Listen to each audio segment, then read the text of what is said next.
Setelah beliau menyadari apa yang dilakukannya salah dan meminta maaf kepada masyarakat Indonesia, khususnya umat Islam, karena telah membuat kegaduhan yang terjadi, maka kami juga memaafkan dan semoga ini menjadi hal baik untuk kita ke depan dari apa yang kami laporkan. Ente nggak tegas, ini masalah akidah. Yang nggak punya adab orang begitu. Pelapor kasus dugaan penistaan agama yang dilakukan Panji Gumilang resmi mencabut laporan. Pihak kuasa hukum Panji Gumilang mengatakan bahwa pelapor memaafkan Panji Gumilang. Karena pada dasarnya awal kami melaporkan adalah untuk mengingatkan karena kami anggap telah melampaui batas. Kalau ada orang yang menghina Nabi Muhammad SAW, menghina Al-Quran, menghina Allah, menghina ajaran Islam, maka lepaslah keimanan dari dalam diri.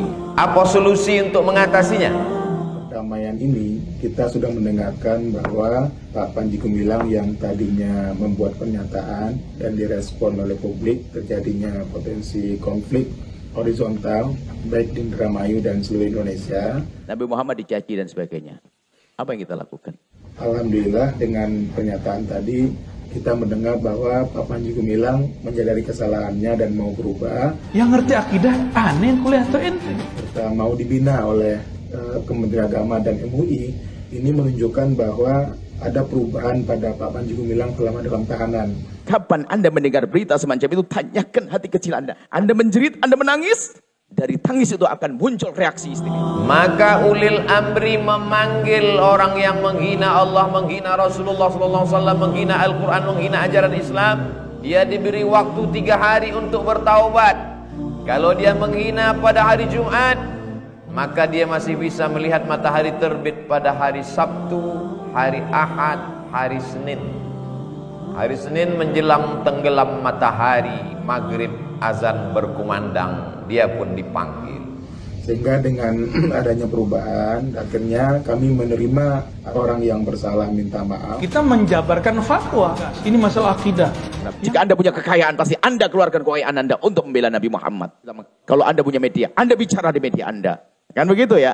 Jadi Anda harus berbuat dong. Kalau Anda punya tangan, Anda punya kekuatan negara, Anda buat perubahan.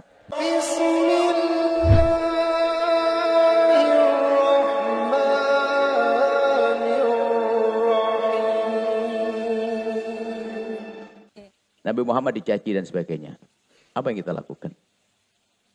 Kami tidak menjawab apa yang kita lakukan. Kalau saya menjawab apa yang kita lakukan, saya melakukan kesalahan. Yang saya tanyakan adalah, di saat Anda pertama kali mendengar berita itu, apa yang ada di hati Anda? Kita bukan action, Allahu Akbar, ha, begitu, bukan itu. Anda menangis atau tidak? Anda sedih atau tidak? Itu yang penting dulu, bukan suaranya, mengangkat benderanya. Oh, ada orang mati di medan laga masuk neraka jahanam kok ada, karena hatinya bukan karena Allah. Itu yang kami maksud.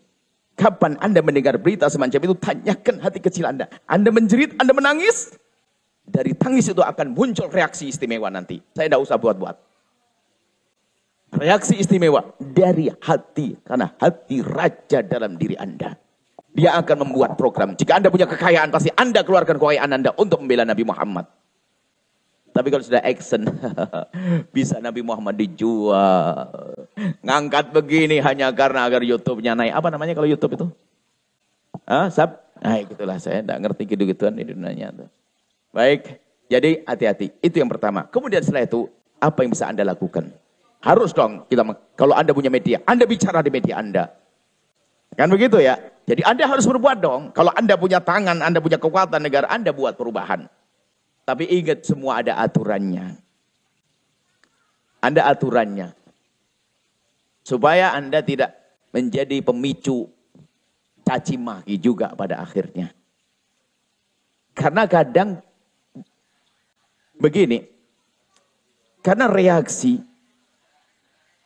biarpun itu positif dari kita, kita harus bisa mengukur reaksi saya nanti akan membuahkan hasil kemenangan atau justru membuat reaksi lebih dahsyat lagi dan akan banyak madharatnya. Ada pertimbangan. Makanya dalam perang itu aslinya ada imam. Namanya hukumnya hukum imamah. Imam bisa menentukan. Perang itu adalah hukum imamah. Jadi nggak boleh setiap dari kita mengajak perang itu nggak boleh. Apa kata imam? Karena imam punya pertimbangan, perhitungan. Dan termasuk hal-hal semacam itu seharusnya dari pihak pemerintah itu sudah seharusnya. Atau mungkin sudah melakukan, tidak mengerti. Jangan diserahkan pada orang yang berantem terus caci maki olok-olokan. Maka di antaranya kami harapkan semoga perintah juga menjalankan semuanya. Maksudnya juga memang Pak, hendaknya pemerintah segera menangani orang yang semacam itu, dianggap sebagai pidana dong, dia mencaci. Jangankan kok mencaci Islam, mencaci agama lain itu juga nggak boleh orang Islam, itu loh adil. Kan begitu, ya kan? Allah yang melarang, la tasubul ladzina yad'una min dunillah, jangan kau caci Tuhannya orang lain. Duh, kurang apa Al-Qur'an begitu. Jadi sebetulnya ini peran-peran yang berwajib itu penting banget. Semoga yang mendengar ini adalah punya peran besar. Atau paling tidak, kalau ada presiden muncul dari tempat ini, kalau ada gubernur dari tempat ini. Dan semoga Allah memberikan hidayah, petunjuk, bimbingan pada penguasa-penguasa kita. Seperti itu. Jadi, yang pertama dari hati Anda. Kemudian Anda harus buat reaksi dong. Tapi ingat, reaksi Anda jangan sampai dimasuki oleh setan. Hanya pamer saja. Tentu Anda akan lihat reaksi teriak-teriak. Anda kalau punya harta, Anda dengan harta Anda. Apakah Anda pikir orang yang mengajari santri itu tidak pernah berjuang untuk membela Nabi Muhammad? Setiap hari mereka membela Nabi Muhammad. Membangun tempat-tempat semacam ini. Jadi caranya macam-macam. Kalau punya media, ya harus dengan media. Harus dong. Tapi bukan itu yang kami maksud. Kita ingin dari hati kita. Sebab kadang itu hanya sekedar untuk jadi cerita saja. Hanya trennya saya harus bersuara.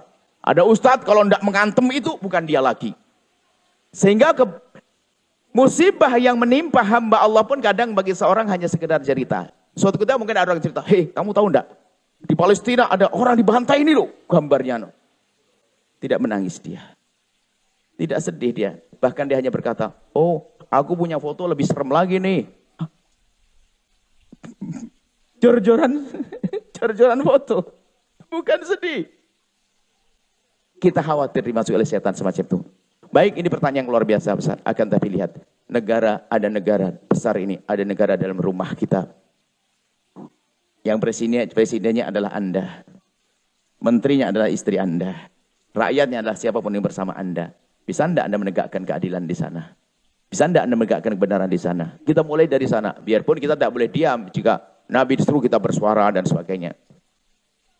Cuman kalau orang awam nggak pakai ilmu, coba. Gara-gara Nabi Muhammad dicaci, kita mencaci Tuhannya orang lain.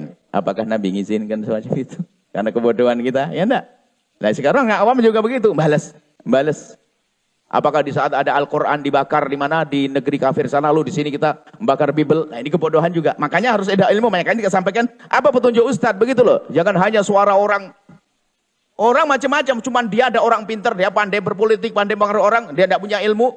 Bisa saja Anda dibawa. Ternyata yang membawa Anda bukan orang kenal Allah. Orang kenal, dia hanya kenal bisa membaca. Kesempatan itu dia bisa melakukan, misalnya apakah ada kepentingan politik juga ada dan sebagainya. Itu insya Allah. Jadi hati Anda, dan setelah hati Anda serius, Anda sedih dengan itu semuanya. Kalau Anda belum sedih, Anda harus menyedihkan diri.